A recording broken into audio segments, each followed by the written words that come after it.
महिलाओं की तो देखो इस्लाम में कोई इज्जत ही नहीं है। उसको तो भेड़ कुत्ते इनसे गधे से इनसे कंपेयर कर दिया गया है कि बस 2 दिन के प्यार में ये इतनी पागल हो जाती है कि 20 साल की परवरिश को भूल जाती है। उनको माँ बाप बुरे लगने लगते हैं।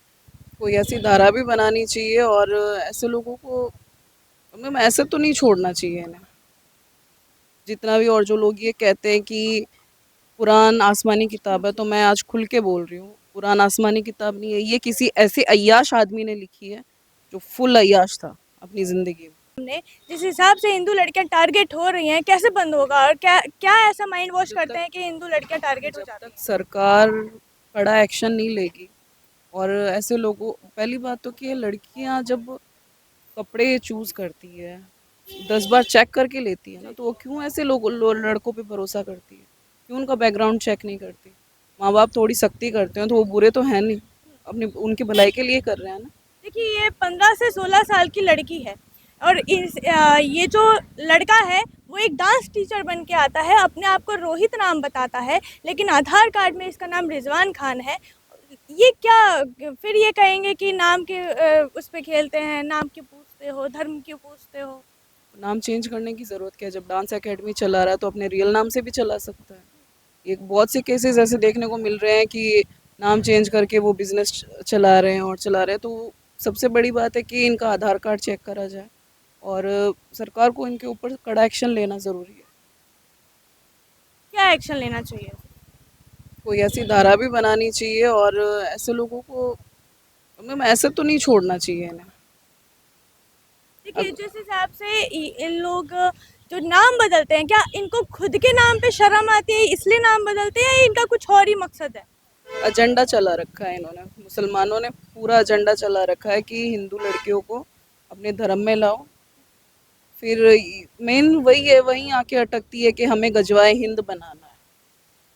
भिजवाए हैं। जी, सारी घूम फिर के कहानी वहीं अड़ती है कि हमें गजवाए हिंद बनाना है, हिंदू लड़कियों को फंसाना है, उनका धर्म परिवर्तन करवाना है, बहुत सारे बच्चे पैदा करने हैं और हमें गजवाए हिंद बनाना है।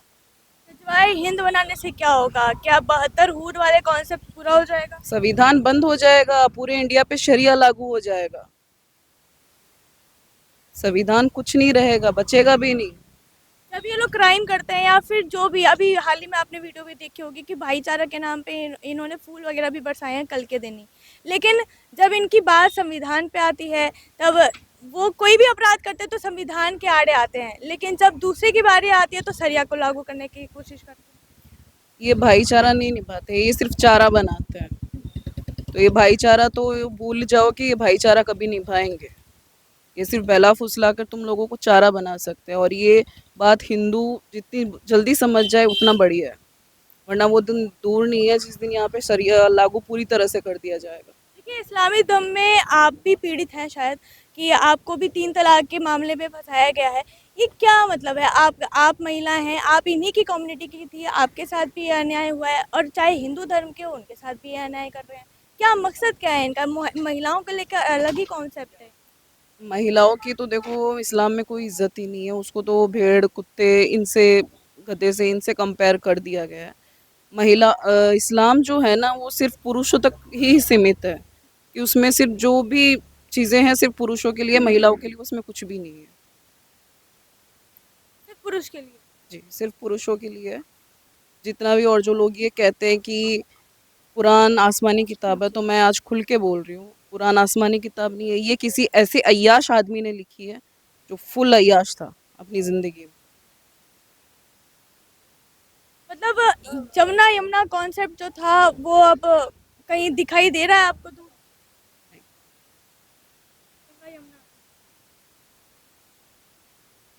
सिर्फ यहाँ पे एक एजेंडा चला रहे हैं गजवाए हिंद बनाने का और कुछ नहीं है। तो जितनी जल्दी हिंदू लड़कियां समझ जाए और हिंदू समझ जाए उतना जल्दी बहुत बेहतर है। लेकिन काफ़ी राइटिस्ट को आपने लेफ्टिस्ट को आपने देखा होगा जो कहते हैं कि ये तो माहौल बिगाड़ने के लिए करते हैं। सिर्फ हिंदू ही माहौल क्या बिगाड़ते हैं क्या? हिंदू क्यों बिगाड़ते हैं? अभी जो ईरान में सॉरी, अभी जो कश्मीर में लोग 650 यानी कितने पे 600 करोड़ रुपए वो डोनेशन वहाँ ईरान के लिए भेज रहे हैं। उन्होंने अपने भारत के लिए क्या 2 कौड़ी रुपए भी दिए हैं उन्होंने? क्या किया है? कुछ नहीं ना। तो सबसे बड़े गद्दार अपने देश में बैठे हैं, लेकिन सरकार आंख बंद करके बैठी है। इस तरीके के लव जिहाद के मामले में जब तक लड़कियां फंसती रहेंगी तब तक उनका तो माइंड वॉश होता रहेगा, हिंदू धर्म टारगेट होता रहेगा, फिर थोड़े संगठन जागेंगे तब ये मामले को उठेगा, वरना शांत हो जाएगा। तो ऐसे शांत होना कब तक जाएगा? तो ये लड़कियों को देखो समझना बहुत ज़रूरी है इस चीज़ को लेके। कैसे समझे?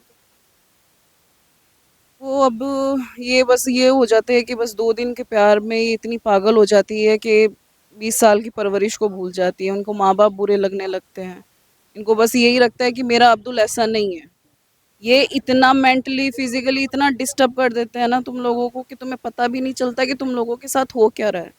मैं मुस्लिम होके बता रही हूँ, इस्लाम ऐसी गंदगी है जिसमें तुम धंसते चले जाओगे, बाहर निकलने का कोई रास्ता नहीं है। देखिए जिस हिसाब से आपने बताया है कि माइंड वॉश कर दिया जाता है लड़कियों का, इस तरीके से टारगेट करते हैं। अभी हाल ही में जागरूकता के लिए बॉलीवुड में भी बहुत सारी मूवीज़ आ चुकी हैं लव जिहाद के ऊपर। क्या उसको देख कर भी या उसके ट्रेलर को भी देख के क्या लड़कियां कुछ सीख नहीं पा रही हैं? उनको तो ये लगता है सिर्फ मूवी है, रियल लाइफ में ऐसा कुछ नहीं होता है। लेकिन अभी अभी केसेस सामने इतने आ रहे हैं, जैसे एक अभी कोलकाता का प्रियांजलि का भी एक मैटर आया है। 14 साल हो गए थे उनकी शादी को। अब उसका हस्बैंड क्या कर रहा है, एक्स एमएलए रह चुका है कांग्रेस का, उसको वापस टिकट मिल गया, 2 बच्चे हैं उसके। आज वो दर दर की ठोकरें खा रही है सिर्फ इंसाफ के लिए। मतलब ये सिर्फ प्रोपेगेंडा लगती है हिंदू लड़कियों को। ये बहुत बड़ा सवाल है, जब पूरे समाज को एक आईना दिखाने की कोशिश की जाती है तब भी हिंदू लड़कियां नहीं समझ पाती। ये बहुत बड़ा क्वेश्चन मार्क छोड़ता है कि आखिर क्यों, जब आईना ही आपके सामने रख दिया गया है, तब भी आप आंख बंद करके क्यों बैठे हुए हैं?